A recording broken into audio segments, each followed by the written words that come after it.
This is the Fifth Estate, coming to you from the Fort Hall School of Government in Nairobi, Kenya, and Professor Mutahi Ngunyi. This Sunday, we will issue a few public notices, and we will use the instruments of psychohistory and political science to craft them. Public notice number 1. Kikuyu nationalism is at a fever high, and it is the fuel behind the GenZ mayhem. Let me explain. In 1969, Kikuyus took an oath. It was administered in Ishaweri, the village where Jomo Kenyatta came from.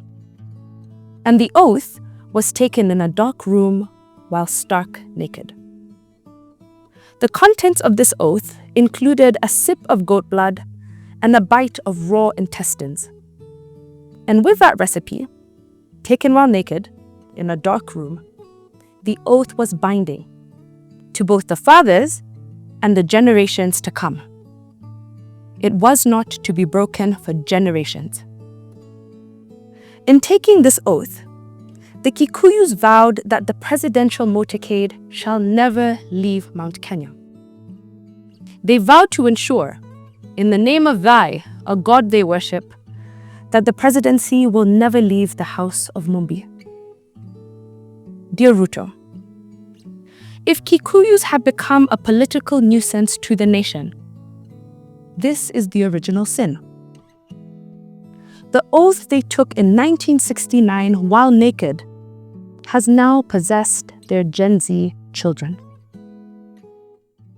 But there was a nuanced, a layered suggestion made in the book The Kenyatta Succession by Joseph Karemi and Philip Ochieng.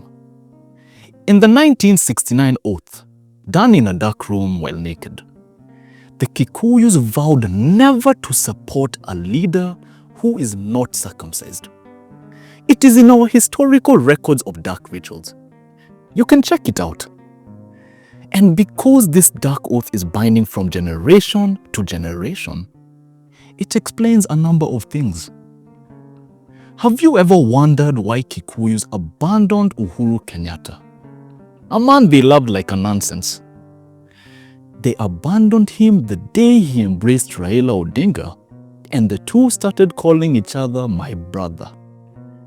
When this happened, Kikuyu hate for Uhuru was real.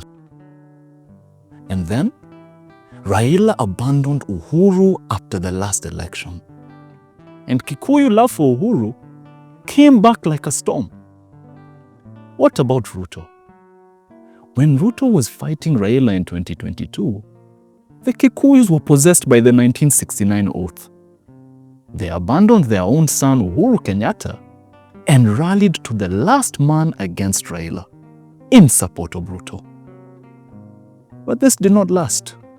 Ruto embraced Raila, and the man they loved with a passion called Ruto became a disease. The 1969 oath taken by Kikuyus started disturbing their spirits.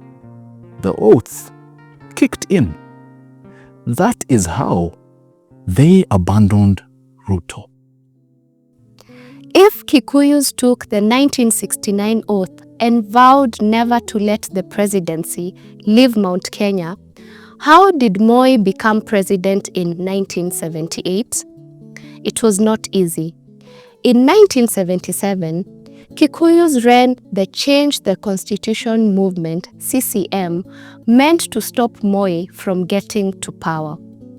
Jomo was about to die, and the 1962 constitution gave the presidency to Mzee Moi automatically. The Kikuyus wanted to stop this. Their candidate was Dr. Njoroge Mungai, who was the then foreign minister. But Jomo and Kibaki killed this plot. Then, the Kikuyu oligarchs formed a killer squad known as the Ngoroko. It was meant to assassinate Moi, but they failed.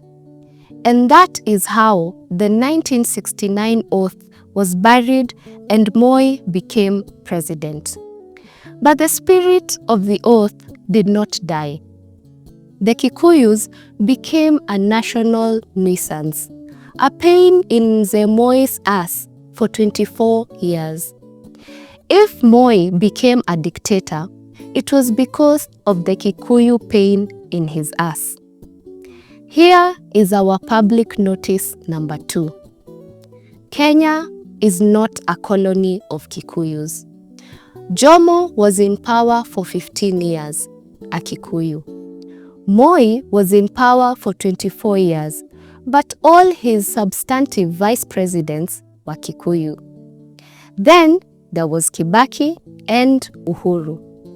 They served for 20 years.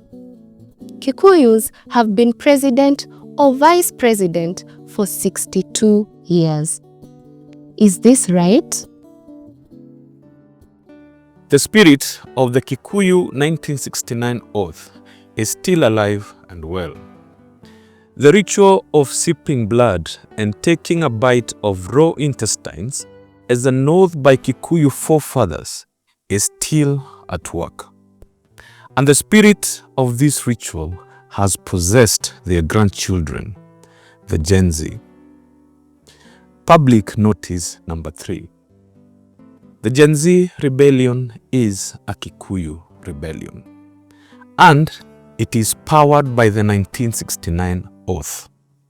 Take it or leave it. As for the rest of the country, be warned. 56 years ago, Kikuyus took an oath that the presidency will never leave Mount Kenya.